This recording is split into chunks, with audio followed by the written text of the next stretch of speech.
தொகுதி பங்கீட்டில் திமுகவின் வியூகம் எப்படி இருக்கும்? முதல் முறையாக இணைந்த தேமுதிகவுக்கு எத்தனை தொகுதிகள்? காங்கிரஸ் அதிகமாக கேட்கும் கோரிக்கை நிறைவேறுமா என்பதை பற்றி விவரிக்க இணைகிறார் எமது செய்தியாளர் Ramesh. Over to you Ramesh.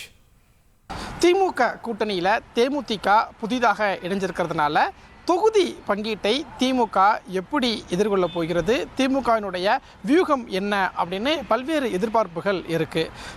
திமுகவை பொறுத்த வரைக்கும் 2021 சட்டமன்ற தேர்தலில் 12 கட்சிகளுக்கு தொகுதி பங்கீடு செஞ்சுருந்தாங்க. திமுக மட்டும் நேரடியாக 173 இடங்களில் போட்டிட்டு இருந்தாங்க. உதயசூரியன் சின்னத்தில் திமுக மொத்தம் 187 இடங்களில் போட்டிட்டு இருந்தாங்க. திமுக கூட்டணியில் இருந்த காங்கிரஸ் கட்சிக்கு கடந்த முறை 25 தொகுதிகள் ஒதுக்கப்பட்டிருந்தது. கம்யூனிஸ்ட் கட்சிகளுக்கும் விசிக, மதிமுக போன்ற கட்சிகளுக்கு 6 தொகுதிகள் திமுக கூட்டணியில் ஒதுக்கியிருந்தாங்க. ஒட்டுமொத்தமாக 12 கட்சிகளுக்கு தொகுதி பங்கீடு அப்படிங்கிறது திமுக கிட்ட இருந்து கொடுக்கப்பட்டிருந்தது. ஆனால் இந்த முறை திமுக கூட்டணியில் புதிதாக தேமுதிக வந்திருக்கிறாங்க. ஏற்கனவே நாடாளுமன்ற தேர்தல் மூலமாக மக்கள் நீதி மையமும் திமுக கூட்டணியில் இருக்கிறாங்க. அதனால மக்கள் நீதி மையம் கட்சிக்கும் தொகுதிகளை ஒதுக்க வேண்டிய கட்டாயம் திமுகவுக்கு இருக்கு. இந்த தொகுதி பங்கீடை பொறுத்த வரைக்கும் திமுகவின் வியூகம் என்ன அப்படின்னா, கடந்த முறை 173 தொகுதியில் நேரடியாக திமுக போட்டிட்டு இருந்த நிலையில் இந்த எண்ணிக்கை அப்படிங்கிறது வரக்கூடிய தேர்தலில் குறையும் அப்படின்னு சொல்லியிருக்காங்க. குறிப்பாக 165 170 தொகுதிகள் வரைக்கும் திமுக போட்டியிடலாம் அப்படின்னு சொல்கிறாங்க. திமுக நேரடியாக போட்டியிட்ட தொகுதியில் ஒரு 5 7 தொகுதிகள் வரைக்கும் திமுக குறைத்து கொள்ளும் அப்படின்னு சொல்லியிருக்காங்க. ஏற்கனவே கூட்டணியில் இருக்கக்கூடிய காங்கிரஸ் கட்சிக்கு மீண்டும் 25 தொகுதிகள், அப்படி இல்லைன்னா 1 இல்லை 2 தொகுதிகள் கூடுவதற்கு வாய்ப்பு இருக்கிறதா சொல்லியிருக்கிறாங்க. விடுதலை சிறுத்தைகள் கட்சி கடந்த முறை 6 இடங்களில் போட்டிட்டு இருந்தாங்க.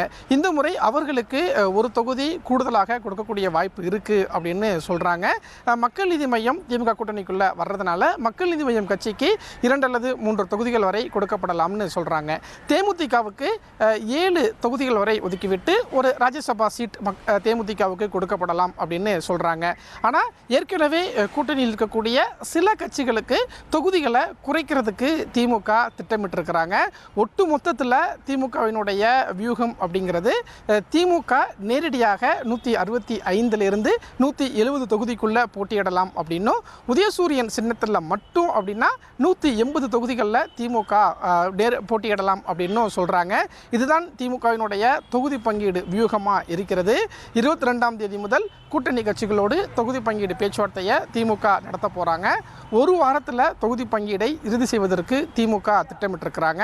அதனால் இன்னும் ஒரு 10 நாட்களுக்குள்ள திமுக கூட்டணி கட்சிகளுக்கு எத்தனை தொகுதிகளை ஒதுக்க போகிறது அப்படிங்கிற கேள்விக்கெல்லாம் விடை கிடைக்கும். நன்றி ரமேஷ், உங்கள் விரிவான தகவல்களுக்கு.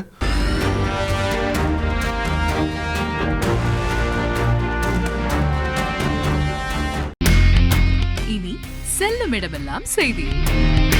தந்தி டிவியின் வாட்ஸ்அப் சேனலை ஃபாலோ பண்ணினா செல்ல இருக்கும் இடமெல்லாம் செய்தி.